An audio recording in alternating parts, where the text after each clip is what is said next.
발사대 사격 임무 하단 일반 사격 이상. 8사대 사격 임무 접수. 조준 조준. 무장. 무장. 무장 완료. 사격 준비. 사격 준비. 쏴. 쏴.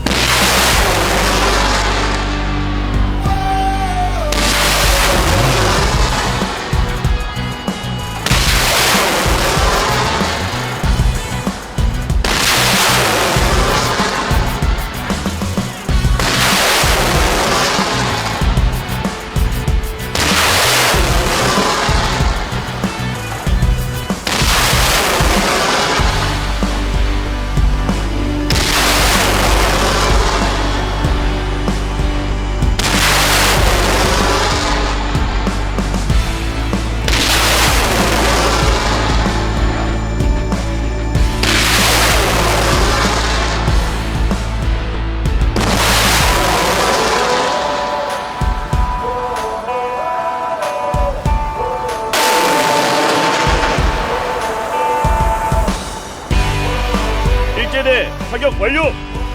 이제대 임무 교대. 이제대 임무 교대 완료. 사격 준비. 쏴.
지난 25일 한국 천무대대는 6.25 전쟁 발발 74주년을 맞아 적 도발 시 천무의 즉각적인 응징 능력을 과시하기 위한 천무 유도탄 실사격 훈련을 실시했습니다. 천무 7문 및 대포병 탐지 레이더가 동원되어 사격장으로부터 55km 떨어진 표적을 향해 발사되었는데요. 차량형 이동식 발사대를 떠난 장사거리 유도미사일 12발은 궤적을 그리며 직도 표적지에 정확히 명중했습니다. 천무 로켓포의 경우 130mm 구룡 로켓 기준 40발, 239mm 천무 미사일 기준 12발, 400mm 천무2 기준 4발, 600mm 전술 지대지 탄도탄 기준 2발이 장착될 수 있는데요. 사격 시에는 천무 상단에 위치한 발사대에 포드를 결합해 사격을 실시하며 사격 후에는 신속한 재사격을 위해 포드 자체를 교체하여 사격할 수 있어 빠른 응징이 가능합니다. 특히 이번 훈련에서는 처음으로 천무 미사일, 즉 K239 천무의 상징적인 미사일인 239mm 유도미사일 실사격 훈련이 사상 처음으로 공개되었는데요. 그동안 130mm 구룡 로켓이나 600mm KT즘 전술 지대지 탄도탄의 경우 실사격 훈련을 공개한 적이 있으나 239mm 천무 미사일의 12발 전체 사격 영상은 단 한 번도 공개되지 않았었습니다. 사격 훈련에서 많은 네티즌들을 놀라게 했던 것은 엄청나게 빠른 사격 속도 그리고 탄착 지점을 오차없이 명중시키는 뛰어난 정확도였습니다. 한 문의 천무가 12발의 미사일을 발사하는 데 걸리는 시간은 불과 45초로 1분도 채 되지 않는 시간이었죠.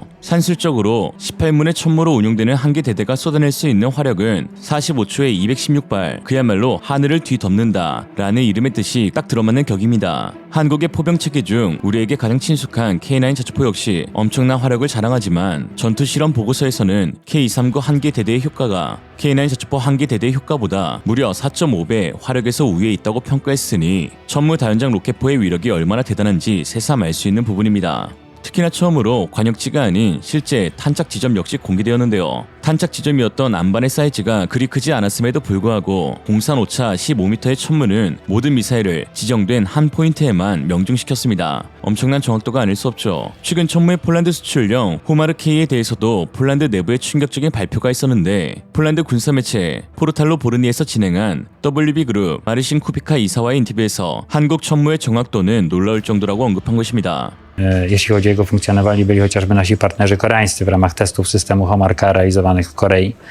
Przy strzale na odległość ponad 170 km pocisk systemu Homarka, czyli pocisk wyrzutni Chunmo, trafił w cel z dokładnością zaledwie 3 metrów, także 170km가 넘는 거리에서 공산 오차가 불과 3m밖에 되지 않았던 것으로 하이마스나 M270을 포함한 일반적인 에메랄스의 경우 공산 오차 15m 내를 목표하고 있으며 당시 훈련에서 한국 측 관계자는 목표 오차를 9m로 설정하였기에 목표보다 훨씬 뛰어난 정확도를 보여준 것이죠. 이처럼 천무의 놀라운 사격 능력과 정확도가 증명된 영상이 공개되자 해외 네티즌들 역시 놀라움을 감추지 못했는데요. 현재 천무 실사격 영상은 트위터를 중심으로 빠르게 퍼지고 있고 해당 게시글의 댓글은 다음과 같습니다. 천무는 그 능력과 특성에 딱 맞는 이름입니다. 훌륭한 대포입니다. 정말 놀랍네요. 한국은 최고의 방어 시스템 중 하나를 생산하고 있습니다. 정말 멋진 것 같아요. 왜 그렇게 안정적이고 정확한 것인가? 우크라이나가 이것들 중 일부를 얻을 수만 있다면 얼마나 좋을까? 러시아는 북한에 핵 로켓 기술을 이전하고 있으니까. 포병, 무인기, 장거리 미사일, 푸틴의 악몽, 곧 시진핑도. 와, 정말 많은 로켓포네요. 전략적 의미가 무엇인지 확실하진 않지만 이렇게 대규모 화력을 보니 확실히 인상적입니다. 예전에 우크라이나와 다른 곳에서 비슷한 영상을 본 적이 있지만 이건 완전히 다른 규모네요. 소음도 엄청나겠어요. 공산주의를 없애는데 정말 능숙해 보입니다. 잘했어요. 평범한 사람들은 그러한 프로젝트를 구현하는데 얼마나 많은 역량, 지식, 기술 및 노력이 필요한지 상상조차 할 수 없습니다. 큰 박수와 감사를 드립니다. 라고 하였죠. 한편 일각에서는 한국 포병 최고의 화력치계인 천무의 실사격 영상을 지금 시기에 처음으로 공개한 것은 그 숨겨진 의도가 있다는 분석을 내놓고 있습니다. 즉 북한과 러시아의 동맹 관계가 강화됨에 따라 한국이 우크라이나에 대한 무기 지원을 재검토하겠다는 뜻을 밝힌 상황에서 러시아가 가장 두려워하는 무기체계인 MLRS의 실사격 영상을 한국군이 공개한 것은 일종의 경고라는 것인데요. 실제로 많은 서방 네티즌들은 제발 천무를 우크라이나에 보내달라며 호소하는 중이기도 합니다. 미국이 우크라이나에 지원한 무기체계 중 가장 큰 활약을 선보였던 하이마스, 그 하이마스의 주된 무기가 천무 미사일과 동급인 80km 유도미사일 GMLRS 그리고 사거리 300km의 ATKMS 미사일입니다. 한국형 ATKMS로 것으로 불리는 KT즈 미사일은 최근 폴란드의 CTM-290이라는 네이밍으로 대거 수출되었죠. 천무는 단 하나의 포드만 장착한 하이마스 대비 2배의 화력을 지닌 무기체계인데요. 최근 하이마스로 발사된 에이티킴스에 러시아의 최신형 방공체계 S-400이 전혀 대응하지 못하고 속수무책으로 당하고 있어 러시아가 느끼는 공포는 더해가고 있습니다. 지난 4월 우크라이나 하이마스는 에이티킴스 미사일로 크림반도 공군기지를 폭격하였고 우크라이나 국방부는 러시아 대공미사일 발사대 4개, 레이더 장비 3개 등을 파괴했다고 밝히면서 이번 공격에 미국산 에이티킴스 미사일이 쓰였고 흑해 상공에 미군 글로버로크 무인기가 미사일 유도를 도왔다라고 전했습니다. 우크라이나가 지원받은 에이티킴스는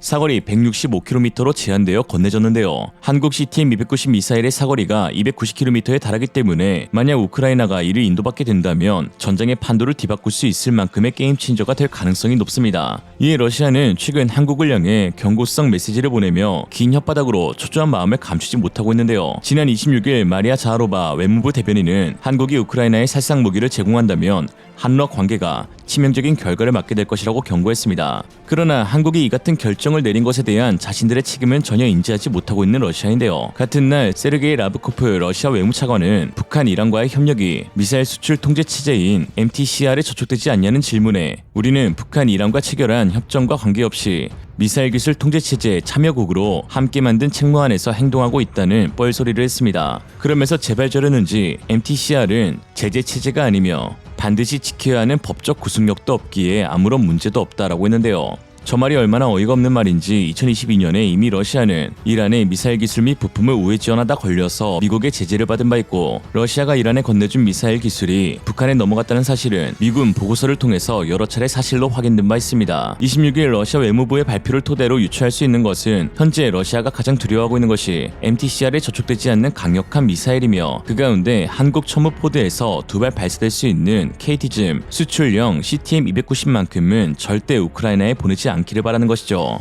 우크라이나가 만약 사거리 290km의 미사일을 확보하게 된다면 현재 최대 격전지인 우크라이나 동북부 하르키우 지역에서 러시아 본토 대도시인 보르네시까지 타격이 가능해지는데요. 보르네시 지역은 현재 러시아군의 최대 보급 거점 도시로 사용되고 있으며 장거리 조기경보 레이더 및 방공 시스템 그리고 주요 탄약 창고들이 배치되어 있는 곳입니다. 지난해 바그너 그룹의 프리고진이 푸틴의 반기를 들고 가장 먼저 점령했던 곳이 바로 보르네시였죠.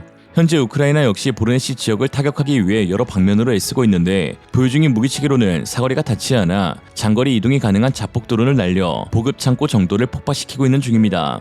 그러나 만약 천무와 같은 290km의 미사일을 확보하게 될 경우 보급 창고뿐만 아니라 거의 모든 무기체계를 초토화낼 수 있는 엄청난 화력을 갖게 되는 것이죠. 이런 상황 가운데 최근 천무의 사거리 관련 놀라운 소식도 전해졌는데요. 천무의 메인 무장인 239mm 천무 유도 미사일의 사거리를 현재 개발 중인 덕티드 로켓을 적용해 80km에서 200km로 대폭 연장시킨다는 계획과 전술 지대지 탄도탄의 사거리를 무려 800km로 늘리겠다는 것이었죠. 사거리가 80km나 되기 때문에 그런 능력이 있는데 지금 현재도 그걸 개량을 또 하기 때문에 앞으로는 그거를 800km까지 사거리를 더 연장하는 휴전선에서 뭐 예를 들어서 쏜다 하면은 뭐 신의주 북방까지도 떨어질 수가 있기 때문에 사거리 800km의 미사일을 8x8 트럭 위에 싣고 이동하면서 발사한다. 이는 사실상 전술급 무기가 아닌 전략급 무기로 분류될 수밖에 없습니다. 현재 한국군은 218문에서 367문의 천무를 배치할 예정이고 이미 유럽 최전선인 폴란드에 288대 수출 계약을 맺었으며 더 나아가 우크라이나 지원 무기 대상 반열에도 올랐으니 북한 김정은과 러시아 푸틴은 현재 야 이거 왜 우리가 만나서 이 꼴을 자처했을까 싶을 겁니다. 참고로 니네들이 자꾸 헛소리할 때마다 사거리만 늘어난다는 것을 명심해라. 개소리엔 맞다 K239. 오늘의 한 줄 평. 지금까지 당신이 떠들어댄 그 소리는 사람이 하는 말이 아니라 개수작이야, 개수작. 이 개는 맞아야 알아듣더라고. 이생으로 리얼리즘이었습니다. 여러분의 생각은 어떠신가요? 현명하고 지혜로운 여러분의 의견을 지금 댓글에 남겨주세요. 감사합니다.